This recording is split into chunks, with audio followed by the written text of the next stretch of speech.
These are some of the bravest cops in the country, fighting crime up close and personal. Their battleground, the City of London. The very heart of one of the most crime-ridden capitals in Europe. Gang violence, deadly weapons, and lethal drugs. This is Brit Cops Law and Disorder. Stay there. Do not move. Coming up, meeting suspected violence with force. An undercover sting to catch a gang of alleged motorbike thieves. If you're on a position to strike, strike. Brutal and bloody injuries. We'll get you an ambulance. And coming down hard on drunken abuse. Do that again, and you'll get done for assault as well.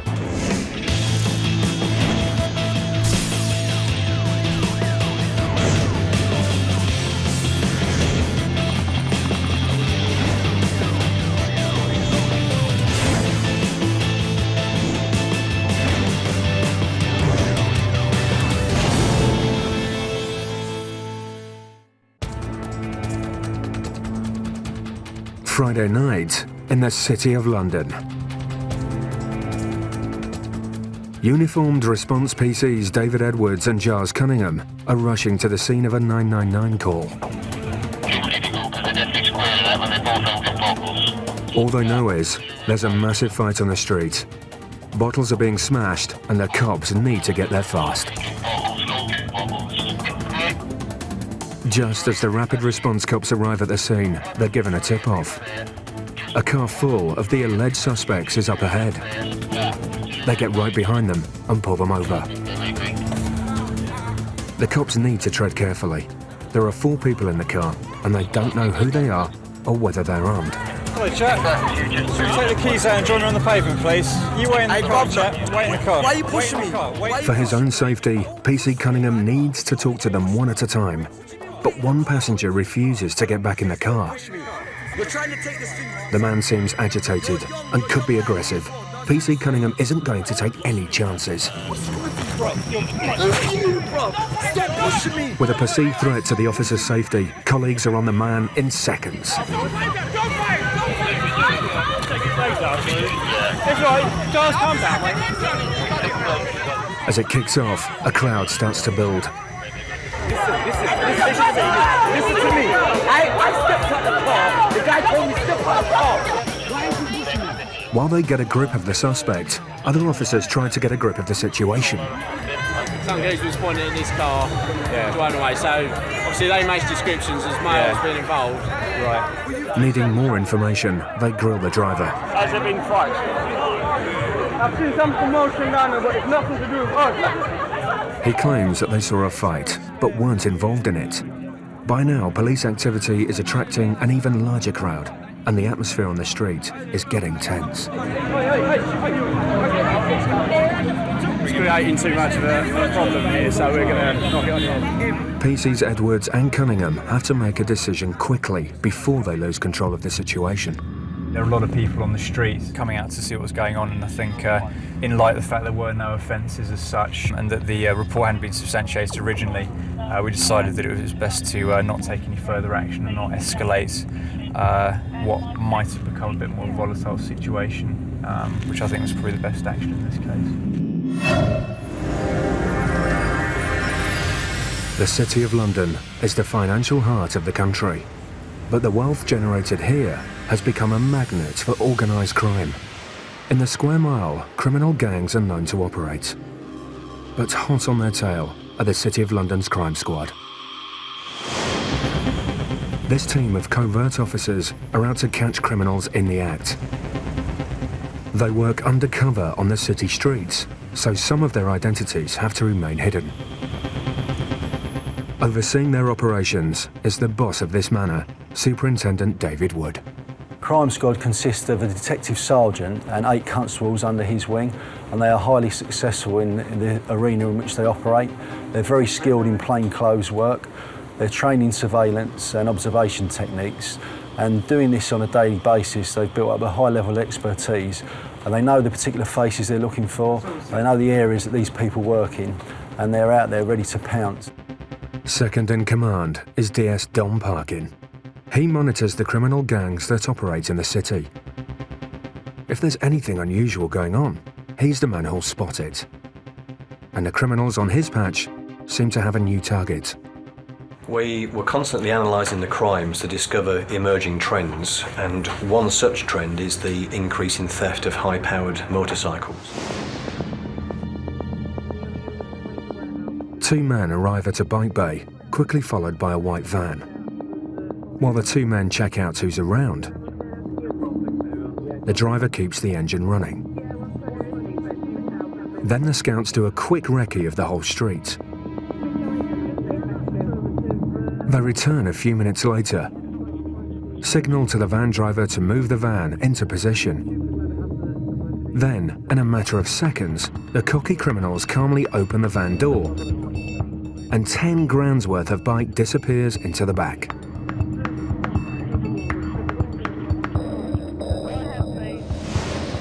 This gang were put behind bars for their crimes, but recently other bike thieves have sprung up in the city.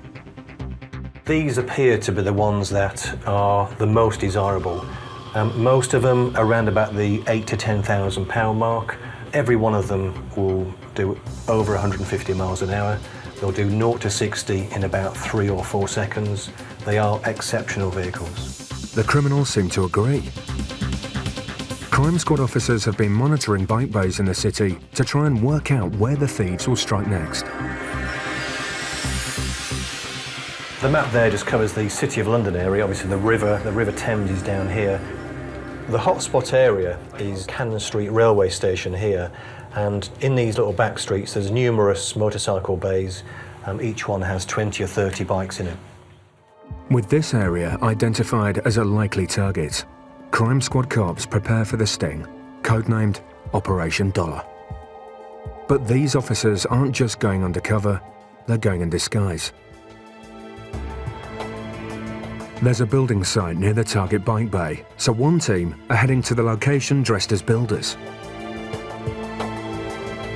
For this stakeout, they need to blend into the crowd.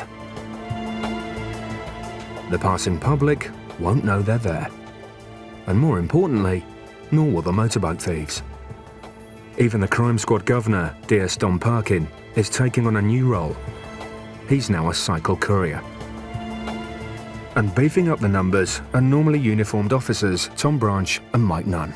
All right, well, obviously, you can see I'm dressed as a builder to the best of our efforts. So we'll have 2 or 3 of us here in a van, and we've got the sort of left of the bays, 3 or 4 of the other guys dressed as builders. And then what we have is people in an observation point who have got a very good view of the bike. They can see what's coming in and out of the area. Because these gangs have a reputation for violence, the Crime Squad can't take any chances. Backup is just around the corner, hidden in a white builder's van. This type of lads, they want to get away. I won't necessarily want to fight, but they just want to get away by any means. So yeah, chances are they'll probably have to be put on the floor and handcuffed straight away. After the break, a chase through Liverpool Street Station. The trap is set for the alleged bike thieves. If you're on a position to strike, strike. And cops hunt down a suspected shoplifter. Yeah, suspect down Northumberland, Delhi, towards East Tube.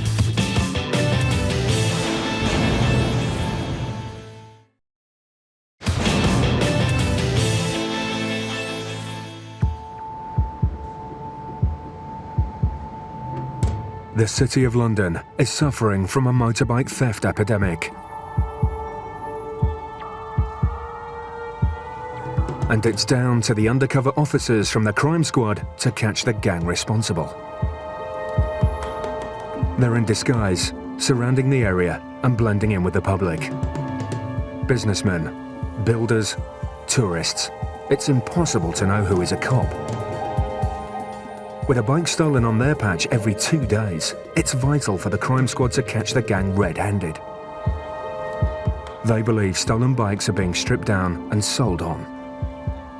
They're stealing the motorcycles, and then because they can't shift them on their current chassis numbers and current registration plates, they're rebuilding the bikes around legitimate frame numbers and then shifting them on. The crime squad have identified a bike bay filled with top-of-the-range machines that they think will be the gang's next target. You know, we've got intel, you know, we have got information, but at the end of the day, it's just like calculated luck. It's a waiting game, but when you get the result, it means a lot. These thieves are bold and brazen. Previous gangs have stolen bikes from bays monitored by CCTV and in clear view of passing members of the public in broad daylight. And lately, the gangs have become even more audacious, ditching the white van and just towing the bikes away on the back of a moped. Be two up on the bike, and if there is anything worth nicking, one, to get off, sit down at the front of the bike and try and break the steering lock. It can take as little as 10 seconds. Suddenly, the cops' patience and planning looks like it's about to pay off. One of the officers notices two riders on a moped paying attention to bikes in a nearby bay. Just had a moped come in, done a look at all the bikes, turned around and gone back again.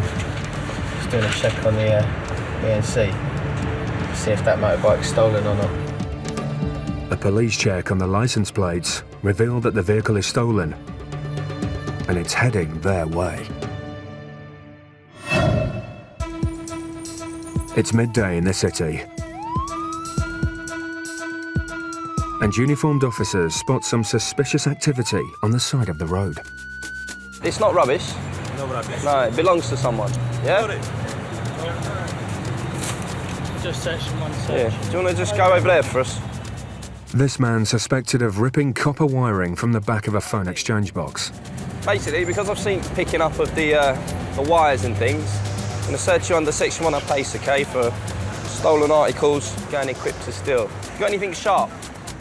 It's a strange crime, but one that's on the increase as the price of copper goes through the roof. And the suspect seems to be carrying the tools of the trade. Stanley blade, wires. The theft of copper wiring may seem petty, but it can have a devastating effect on local businesses, causing havoc with communications and costing thousands in lost revenue and repair.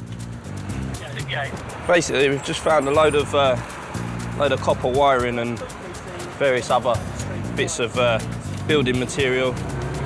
And then in the other bag, we found hacksaw and other stuff. I think he'll be coming in for getting equipped to steal. As we noticed him taking the wires from the back of the phone box there, we'll get a unit down here to deal with them. Normally they take it from buildings, derelict buildings and old buildings like that. But yeah, it's quite a big business apparently, get a lot of money for copper wiring. I'll go and get a bag. The price of copper can reach up to £5 per kilo, and this suspect has two rather large bags full of it. This crime isn't for the faint-hearted. The stakes are high. There have been a number of deaths through electrocution as a result of this crime. But amazingly, this doesn't seem to put the thieves off. There's been a lot of thefts of cables and things like that from building sites and new developments. So this man may have escaped electrocution this time, but he's still in for a shock. Arrest you. I'm going quick to steal. Because his copper-based theft has been foiled.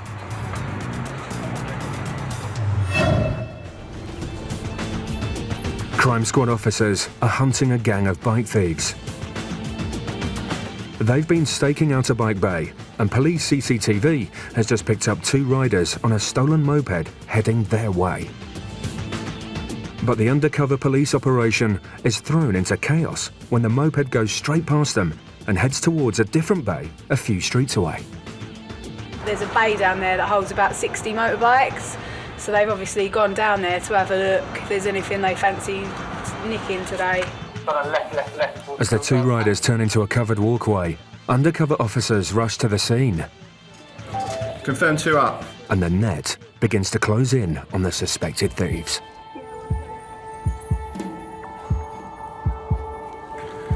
Yeah, units to drift towards...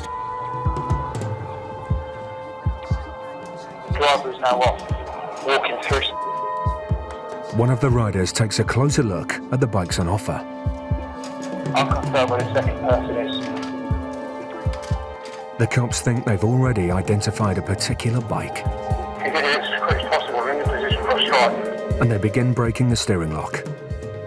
I'm going to take them through. Just as undercover officers begin to move in. Yeah, all units keep the airways clear. He wants to go in. If you're on a position to strike, strike. The cops strike hard and fast, using CS gas and wrestling both suspected thieves to the ground before either of them knows what's happening.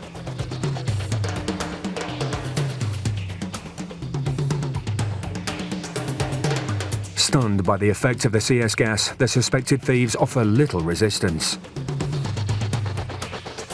And the cops soon have the situation under control.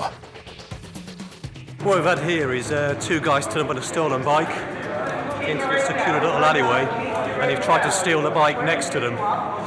Unfortunately, we had cops down here and they've been detained. It's a great result. We've got a stolen bike back that they were on, two boys nicked the bike they were about to steal, and nobody's been hurt, so it's great news.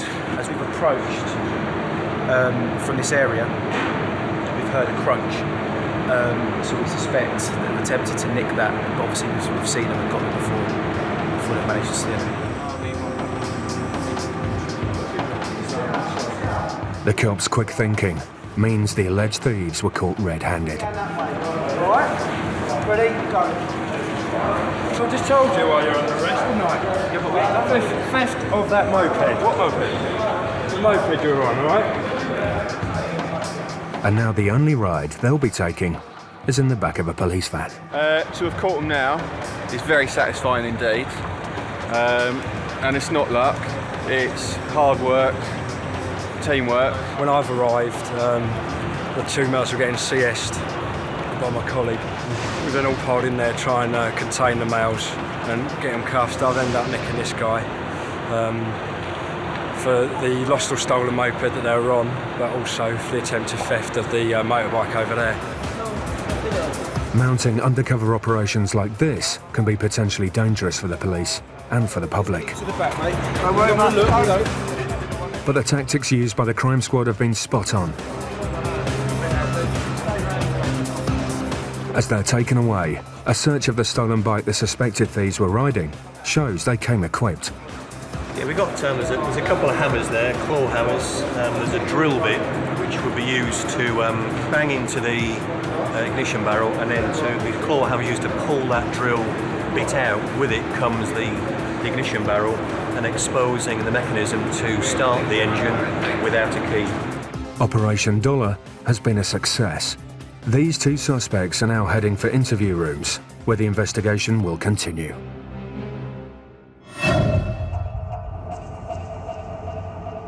Saturday night, and cops have received a 999 call. A chase is in progress. Officers Sam Chowdhury and Jeremy McLennan are racing to assist a supermarket security guard. He's pursuing a shoplifter on foot while on the phone to police. Yeah, suspect now running westbound Fenchurch Street on the south pavement. The police know the city streets like the back of their hands, and with the guard updating the cops on the suspect's movements, Yeah, suspect down Northumberland Alley towards Eastcheap. it's only a matter of time before they have him cornered. Yeah, we got the suspect on crutch and fries. Stop. Okay, what have you got on you? Why are you running away? Security guard's chasing you, yeah? On the bridge before I fucking miss my train. Right, okay, I'm searching you The under man section claims 1. he's running for his train, Okay, for stolen articles, yeah? Have you got anything on you that you've stolen or you shouldn't have on you? but a quick search reveals the real reason for his late-night sprint. Yeah, it's crutch and fries. It's one detained. It's going to be arrested by 203 for theft. We've got the security guard and the DP with us. Although the suspect is compliant, Officer Chowdhury suspects he's got more to hide. Do you take any drugs at all? Smoke a bit of cannabis, yeah. Your eyes are quite dilated. No, I don't take drugs. Just you had a bit of cannabis recently? Yeah, the next. So Sorry? Tobacco and a little bit of cannabis. Yeah. The suspect admits he's got some cannabis on him, The reason we're going to do that is Well, we're in home. and the cops believe he's under the influence of both drink and drugs. Careful with that hand. They're not going to take any chances. Okay, don't struggle yet. Around 700,000 people are convicted of shoplifting in the UK each year. And alcohol is one of the most common items stolen from supermarkets. What's happened is security from Tesco's has witnessed someone stealing something and gave a running commentary on their mobile. Thankfully, very good commentary. We've assisted, made our way to the area, and my colleagues managed to stop the male running away. So, to show their appreciation for his running commentary, the cops give the eagle-eyed security guard a lift back to his store. When he left the store, I noticed a big bulge in his pockets. I thought it was a bigger bottle of wine. I asked him to come back in because I knew he had stolen something. While the shoplifter gets a ride straight to the nick.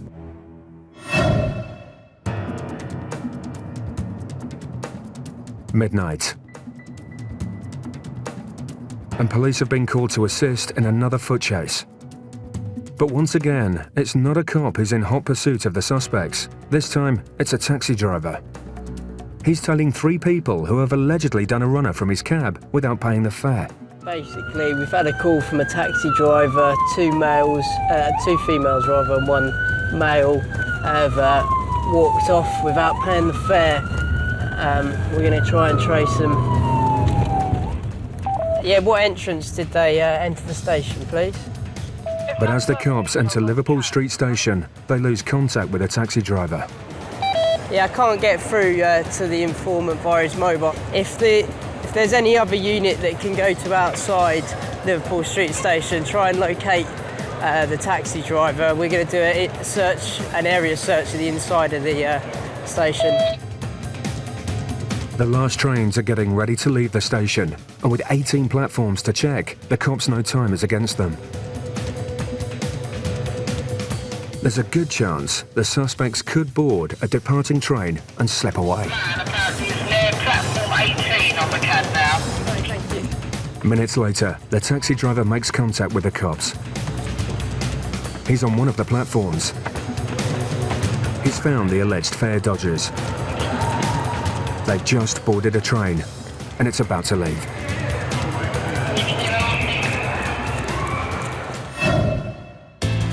After the break, drunk and definitely disorderly. A man seriously injured. I'll get you an ambulance, fella. And cops think they're onto a gang of con men. You're travelling in the car with someone you don't know his name of. This is a bit dangerous for your own welfare. He's my friend. He's your friend, but no, you don't know his name. Okay.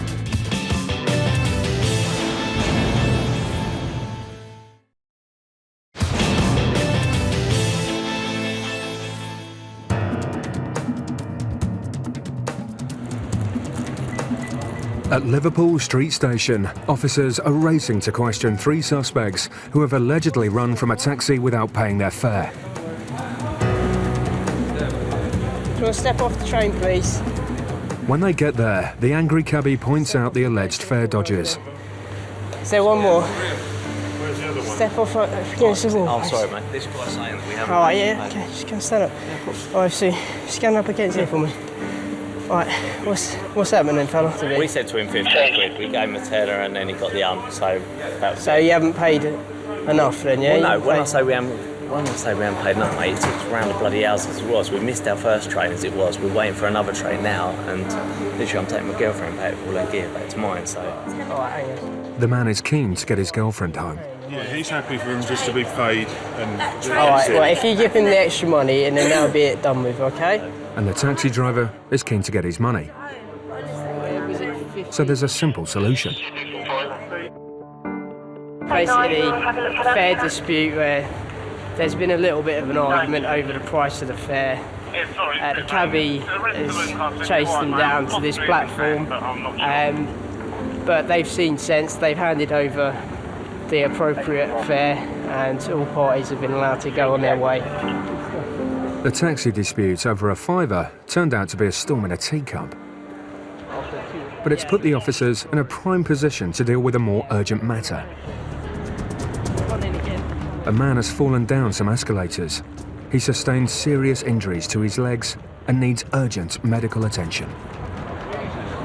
Well, I get you an ambulance, fella. CP from 7? I think you better get that looked at. He's got a male with quite deep cuts to his legs, age approximately 30. The man is struggling to get to his feet. But the cops can't be sure if that's due to drink or the fall. Let's go to the... Can you walk? Boozing on the underground can be bad for your health. Alcohol accounts for hundreds of injuries every year. That's quite a nasty cut. They help the man stagger towards the station's first aid room, where he'll be treated for deep cuts to his legs.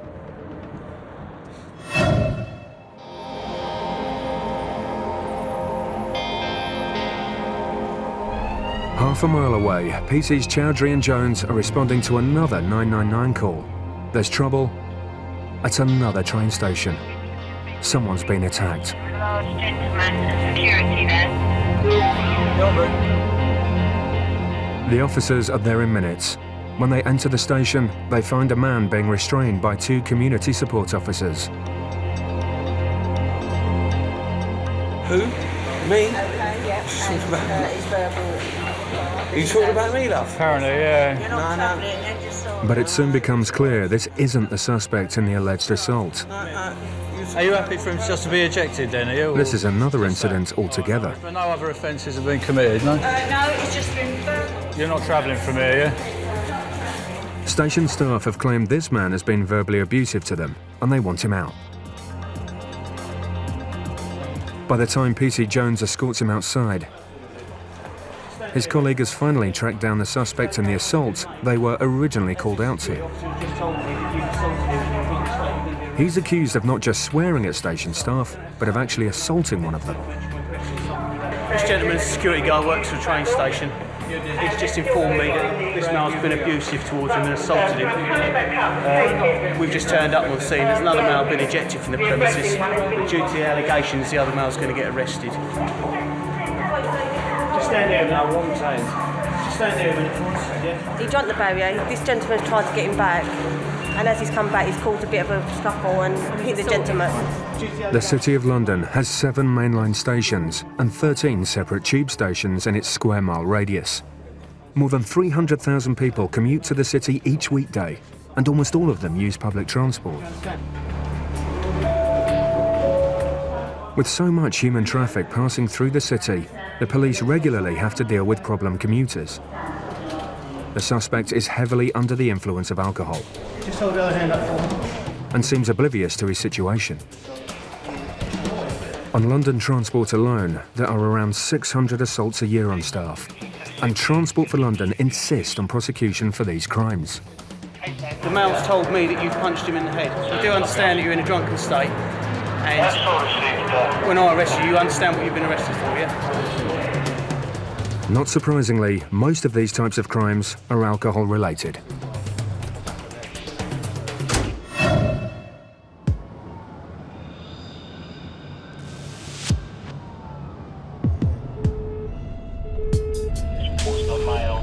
Across the city, PC's Abda Shahid and Liam Byrne are racing to save a man's life. Literally.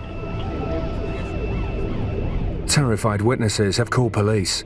They think they can see a man trying to commit suicide off Tower Bridge. As they approach, the cops shut off the sirens. As we're getting very close to the bridge, I've switched everything off, not to scare the person away or make him jump off unnecessarily. CP7 just arrived, not saying that. Emergency services often have to recover bodies from the Thames. Many are the result of suicides from bridges. Other officers have already arrived and managed to grab the man from the edge of the parapet. Yeah, we managed to remove this male off the bridge successfully. Just speaking to him now. But the cops quickly realise this man isn't suicidal, he was asleep. Precariously balanced on the narrow ledge, fast-moving traffic on one side, and a sheer drop into the Thames on the other.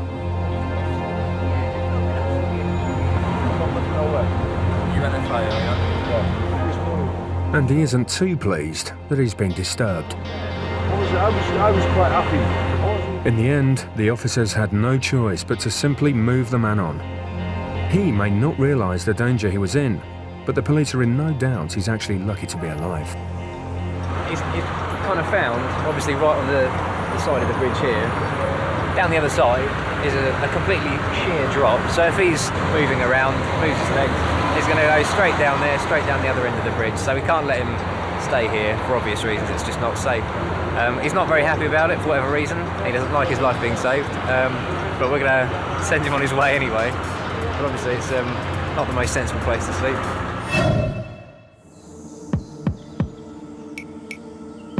As the sun rises over the city of London, the economic heart of the country kicks into gear. The Square Mile is home to some of the country's leading financial institutions, and criminal gangs have woken up to the amount of money that's on offer in these streets. One of the rising trends used by gangs is distraction theft. Distraction thieves are con men who use many different methods to divert their victims' attention. They select their target carefully, often following people who have made large cash withdrawals from banks. In this CCTV footage, a woman squirts liquid on a man's jacket. Then, while she distracts him by pretending to help him wipe it off, her accomplice moves in and lifts an envelope containing £2,000 from his bag. The victim had only just withdrawn the money from a bank across the street, and police believe the gang watched him make the transaction, then followed him from there. This guy is involved? Crime Squad have images of various suspected distraction thieves caught on CCTV. Officer Mark Bannon has been tasked with tracking down these men. Police cameras in the City of London record the registration plate of every car that passes through their patch, and when they spot a car that's been seen in the vicinity of some recent distraction thefts, Officer Bannon races to the scene. For the last 2 days, this car's been parking up in close to banks, where recently, within the last few months, people have experienced this exact same sort of theft. Officer Bannon can't be sure that these are the men wanted in connection with distraction theft, but he senses that something might not be quite right. No ID, do you have any ID docs? Just to cash in the wallet. And when Officer Bannon starts questioning the men, the plot really does begin to thicken. What's your name, mate? Yeah, where are you from, mate? Mexico. Mexico? Yeah. Where's he from? Guatemala. Guatemala? Yeah. Name, what's his name? I don't know. You don't know his name? You don't know his name? My friend? Yeah, your friend here. No name. No name? He has no name. You're travelling in a car with someone you don't know his name of. This is a bit dangerous for your own welfare. He's my friend. He's your friend, but no, you don't know his name. Okay. Then when police run a check on the car, they find it isn't registered to any of the three men. Mr. the owner? Yes, Yeah. He's my friend in Spain. How long ago did he go to Spain? Yesterday. Yesterday? He went yesterday? Yeah? Okay. Which airport? Which airport? I don't know. You don't know? No. Okay. Officer Bannon suspects these men may be involved in distraction theft, but he'll need more evidence if he's going to bring them in for questioning.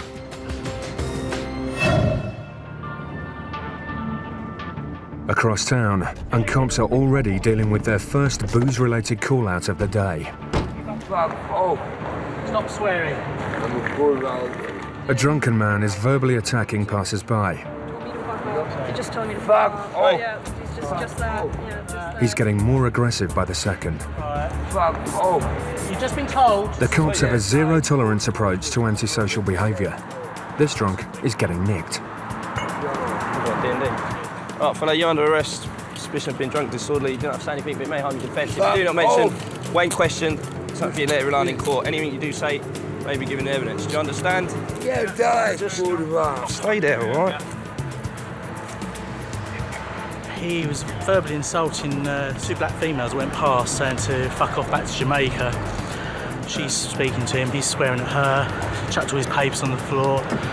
clearly due to his intoxication, got no respect for people and been abusive. He might be in handcuffs, but that doesn't stop this man from striking out at PC Darren Brockwell. Do that again, and you'll get done for assault as well. Okay? Don't hit my head. The officers take no chances and hold him down in case he kicks off again. Cops have to deal with this barrage of abuse all the time. For them, it's just another part of the job.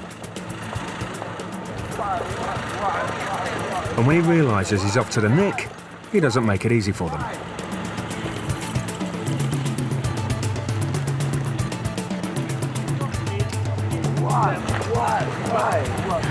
Why? Right, listen to me. Where is my car? Where is my car? Finally, in the van, he's taken back to the station to sober up. Troubles of alcohol.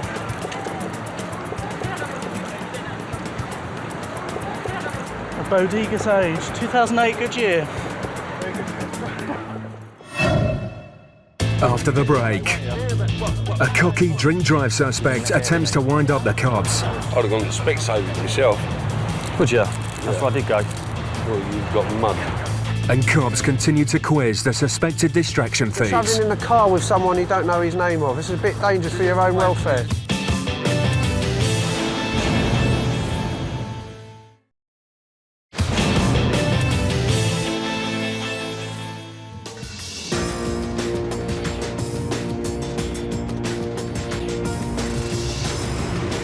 Crime Squad officer Mark Bannon suspects these men may be a gang of distraction thieves.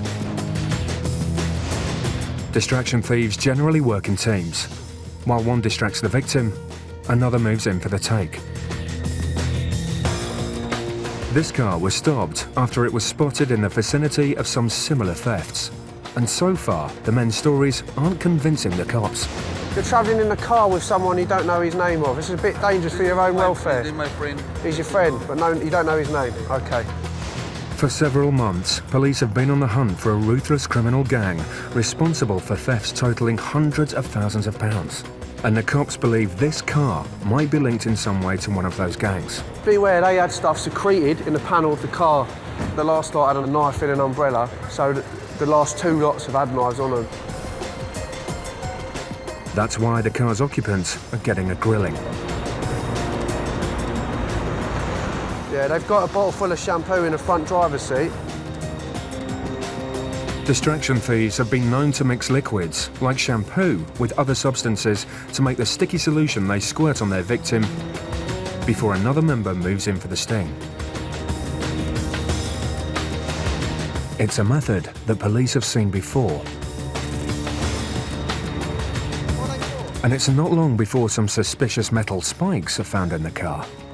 These were secreted up there, and they've got like hollow tip metal things. Jay reckons you can use them for breaking into car windows. Or stabbing tyres. They do the tyre slash thing, don't they? The outlook for these men isn't good. They've failed to convince the police they have a valid reason to be in the city. None of them are the registered owners of the car, and they've been found with numerous items used in distraction thefts. PC Bannon decides he's got enough evidence to bring the three men in for questioning. All three have been arrested for gang equipped and conspiracy to steal. I'm not happy with those items secreted in a panel of a car like that. None of them provide an account for having it. I believe these two could well be suspects for one of our outstanding crimes, and they do look like the guys in the images that I've seen on briefings. So they could well be suspects that's been arrested for conspiracy to steal today. They've been in and out of the city for 2 days, near Banks, where this MO has actually occurred. And that car is registered to someone who's not in the country and we can't get hold of. And now he's shouting at him to shut up and don't talk when you get into the police station. And he doesn't even know his name. So they've all been arrested for conspiracy to steal. We believe they're targeting victims in Banks, and we believe they're going equipped with those metal items to carry out that theft. This car was later linked to distraction crimes, totalling nearly £80,000. But the three men in it were later released without charge.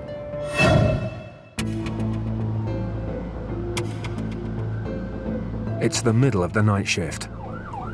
cops have nicked a suspected drink driver, but they've called for backup. PC's Jarvis and Brockwell are en route.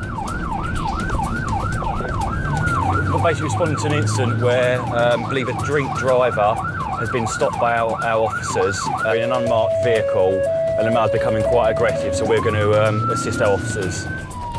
The suspect's getting more and more difficult, even though it was his arrogant manner that got him stopped in the first place. Don't be an idiot. Comply with the procedure. If you're going to be under the limit, you'll be on your way. He's on his mobile phone. He's swerving as he's driving. Yeah. We pulled up at the lights, and I said to him, "Oh, it's £60 fine, 3 points on your licence." Okay. Oh, you've got no seatbelt on as well, that's £6. When he's trying to do his seatbelt, he's dropping the seatbelt and he's falling. Yeah. And he can't manage to put the seatbelt over his arm. Dealing with difficult people is something experienced cops do all the time, but they still need to keep their cool, even when the suspect is trying to be clever. I'd have gone to Specsavers myself. Would you? That's where I did go. Well, you've got mud. Come on, get on Fella, with it. I'll do it when I'm ready, yeah? Well, I'll do it when I'm ready then. Good, well then you get nicked, mate, won't you? The driver's obnoxious behaviour isn't doing him any favours, and he's refusing to cooperate with officers. Chelsea. Failing to provide a breath specimen can result in a fine of up to £1,000. For how old are you? Don't ask you how old you are. And you'll be arrested anyway. So despite his cocky attitude, the driver has little choice. All right, so what I'm going to ask you to do is can you blow into his mouthpiece until I say stop, when you're ready. Okay, keep going, please. Keep going. Okay, thank you. Okay, at the moment, sir, this result is a fail. All right? The cops don't seem surprised by the result. That's a bit, isn't it? He's in the next area, isn't it? You're going to be arrested for failing breath tests, right? You're not saying it may highly offensive. The realisation of what's happening seems to temporarily calm the driver down. I do. Good. And you're going to come to the van complaint, so I've not got a cuff you? I'm going to come to... Excellent. Right, what I'm going to do, I'm just going to search you, give you a cursory search, make sure you've got nothing that's going to hurt you in the van, all right? Oh, piss off. But it's not long before he's up to his old tricks again. No, suit you, sir. Being arrested and handcuffed has done nothing to dampen this driver's cocky attitude. Oh, very aggressive. Which was one of the main reasons he was stopped in the first place. I'm not aggressive at all. I'm not aggressive at all. No, let's just walk with me. No, you can't walk with me. You walk with me. And he continues to try and wind the officers up. Yeah, see? Mug. All the way to the police van. I've got to go. Call tonight. Not you. Brit Cops, Law and Disorder, taking you to the front line in the battle against crime. Hunting fugitives. Get on the floor, mate! On the floor! Catching con men. Bank cards in other names have been found. Cracking down on drugs. Right, I'm going to arrest you now with suspicious drugs. Our cameras capture all the action as these cops capture the criminals. Yeah, 620, active message, males running away.